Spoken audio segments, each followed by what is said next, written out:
Most people come to Barcelona with a checklist. They want to go to La Sagrada, they want to see all Gaudi's famous things. But Barcelona isn't really a checklist kind of city, and it's something we only discovered when we got there. We spent our honeymoon week in Barcelona, which isn't something we had planned, by the way. I actually wanted to go to Asia, but it was COVID. And it ended up being one of the most amazing weeks of my life.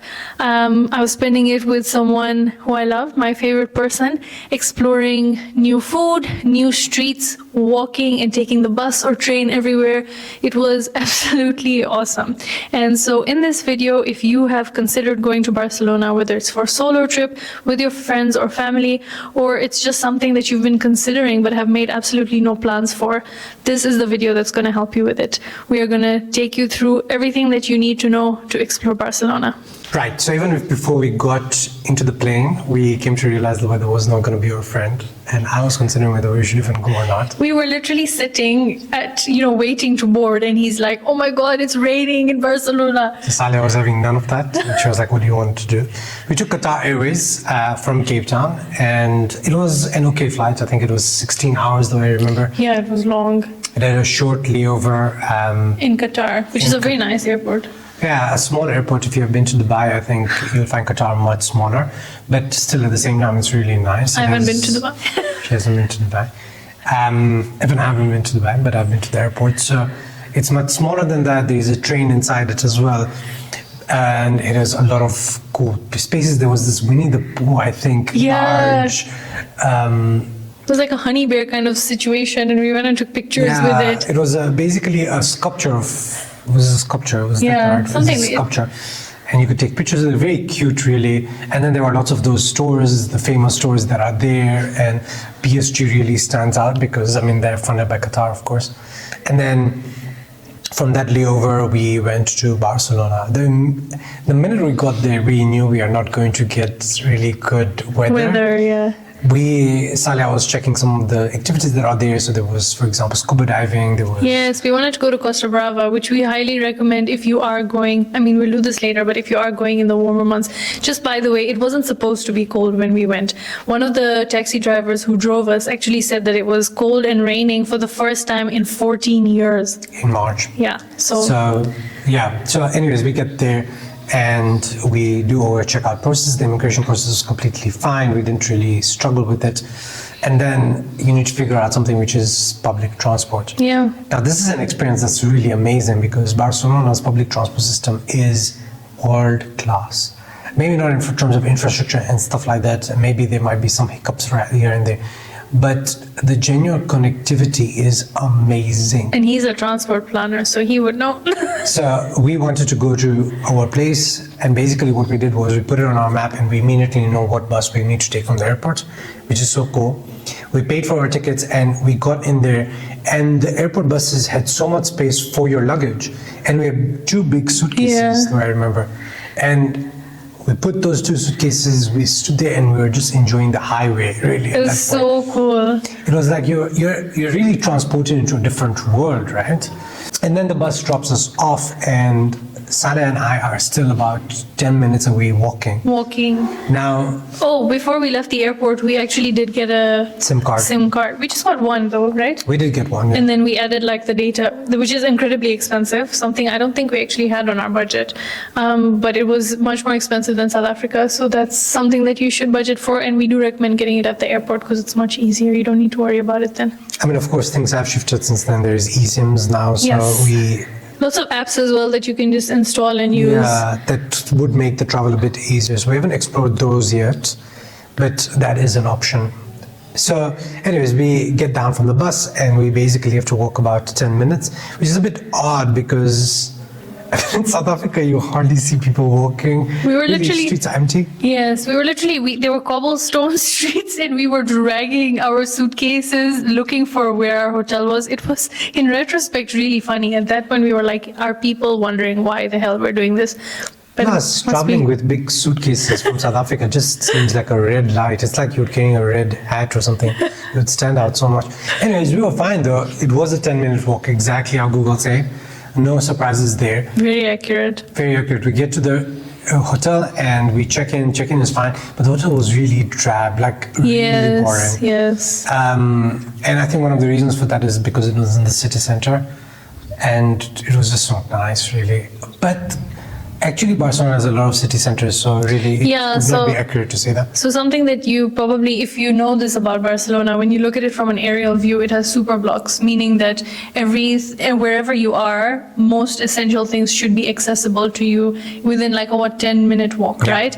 And so when we were looking at, when we were doing our Schengen visa and like booking our accommodations and stuff, we decided that we wanted to spend less on accommodation because we thought we would just need a place to sleep and eat breakfast, literally, which did end up actually being the case, especially in Barcelona. We were pretty much out straight after breakfast and we came back, I think, after dinner every single day. So in our opinion, we would say don't bother. It's kind of like, I feel like big metropolitan cities always have like Joburg, Nairobi, they all have like very businessy type hotels, you know. It's not like you're gonna find, like in Sevilla we did spend on the accommodation, but check out that video for that. So I know that it was depressing, I mean, you know, like, but we just had to sleep there. But it's really expensive as well, right? So you want to get the best bang for buck, really. Yes. Here. Barcelona, as you know, globally right now is facing a housing crisis like everywhere else, and so housing is really expensive, right? We didn't try Airbnb, or we didn't look for Airbnb. Now that we know about it, we'll be a bit careful as well. But anyway, so we didn't look for Airbnb at that time. So we stayed in a hotel. We'll put the links below for them. And it was fine. They gave us a free massage for our honeymoon, right? Was it Barcelona? Yeah, it was. And then we didn't take it though. Why didn't we take it? I don't know. That's crazy. I don't remember. The room was very small. But anyways, so that's the first. And then the minute we leave our suitcases, we get out and we explore the city. Yes, and basically we wanted to like walk around and see where the nearest bus stop was. We ended up going to La Rambla like that first day because we actually had packed 0 warm clothes and we needed something warm because it was already quite chilly and it was forecasted to rain.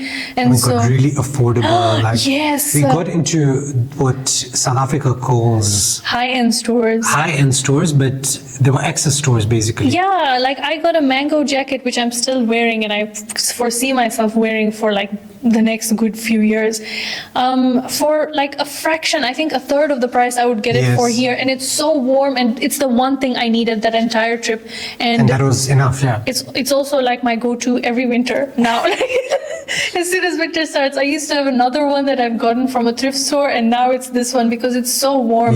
So cute. So we didn't pack any warm clothes. All our clothes were summer clothes. So we had to get this jackets again. We got really affordable ones, and then we ended up going to La Rambla. With our jackets now that we are warm. And we had such a good time. Yeah, so we went to, then after we did a little bit of shopping, we went to the cathedral, because obviously we were like not wasting any time whatsoever. Barcelona was just stop 1 of 3 cities we were doing in Spain.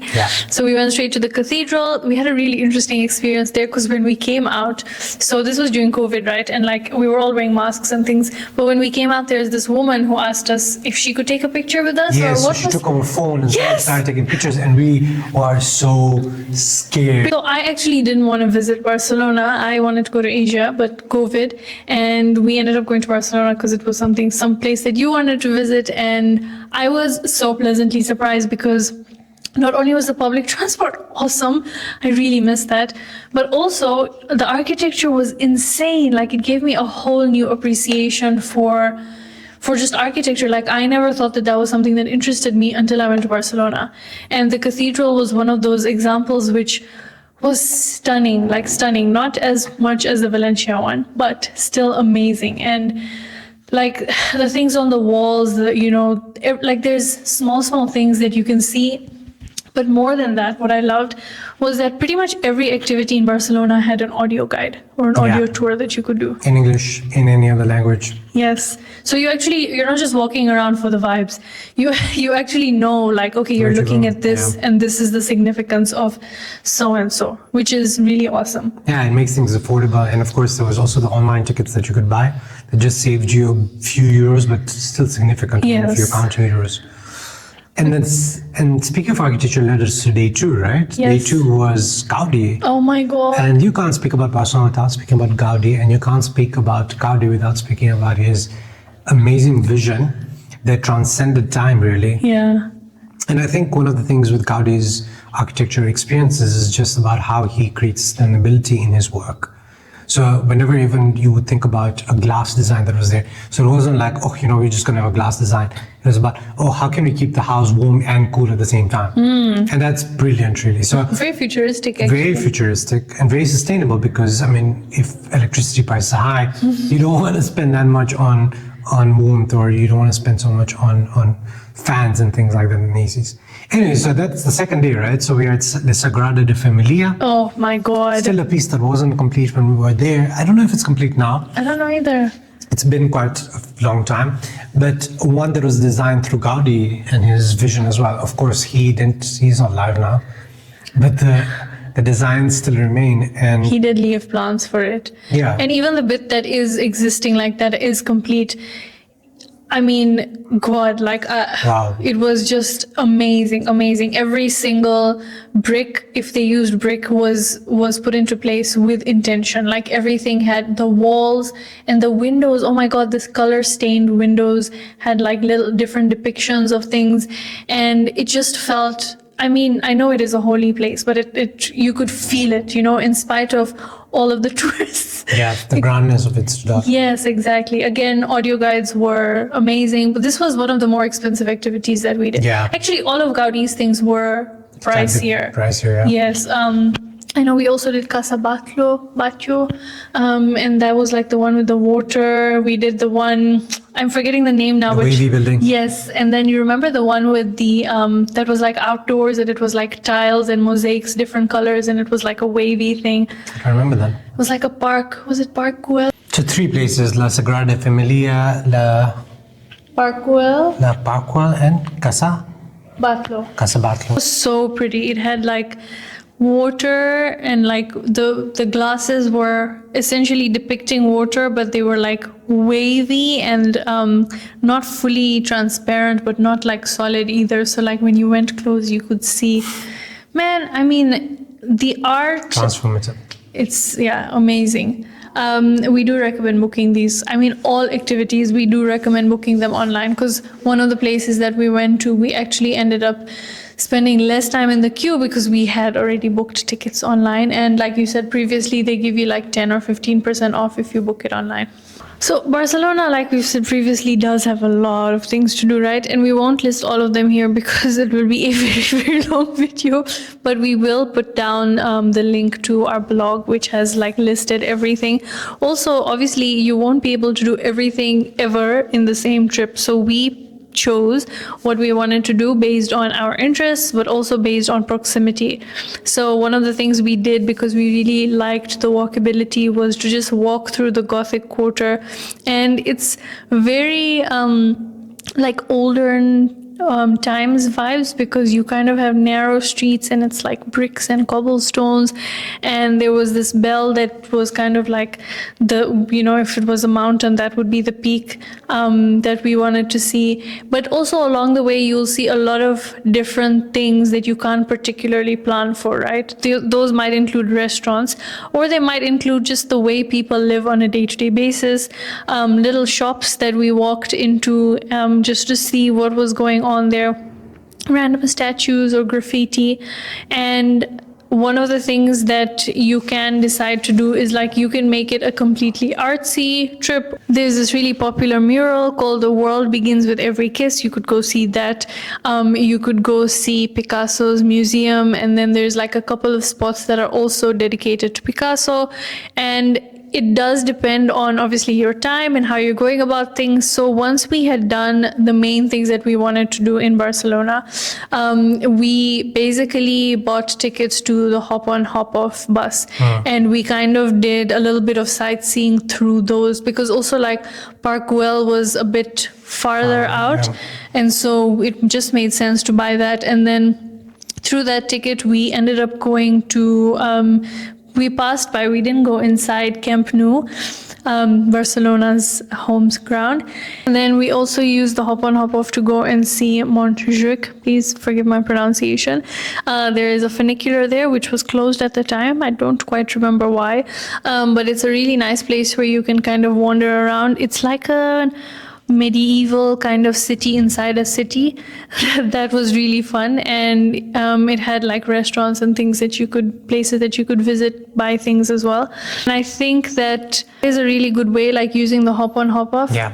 But also public transport is super like connected. it's super connected, but it's also affordable. So like one of the days we wanted to go to Park Citadella to see the Cascada Monumental, which is essentially this monument in the center of the park, gold, and it's like super tall and basically is a fountain, right? Very cool. One of my favorite stops. So we got there, and then we actually past the Arc de Triomphe as well on the way. And then from there, we walked to the train station and took the train to where we were going next. Again, because it's so connected, it's so easy. And if you feel like you are going to use a lot of these things, you can even buy the Hola Travel Card. Yeah. Which is it's a pass basically... that basically allows you to go through use any transport. Yeah. Transport, yeah. And they have like different days. I think you can buy it for like 3 days, 7 days. Yes, basically, yeah. For however long you need. So it might make more sense to get that, and then also the hop on hop off, because there's also different options for the hop on hop off. Yeah, 2 options basically. There is the red bus one that basically is popular across the world, and then there is a local version of it. That one is about green, I think. Blue. Oh. So they're distinctly different colors, and they cover different journeys. Of course, the design is the same, right? You go through the main stops, and they just have some minor tweaks and differences. And then there is food, finally. So we didn't do food very well. And the reason we didn't do food well, in my opinion, is that we didn't research ahead of time. We thought they would just pop out for us. I feel like the places we ate at were very average, and that kind of put us off. And I think those are local restaurants and those selling like other different types of food as well.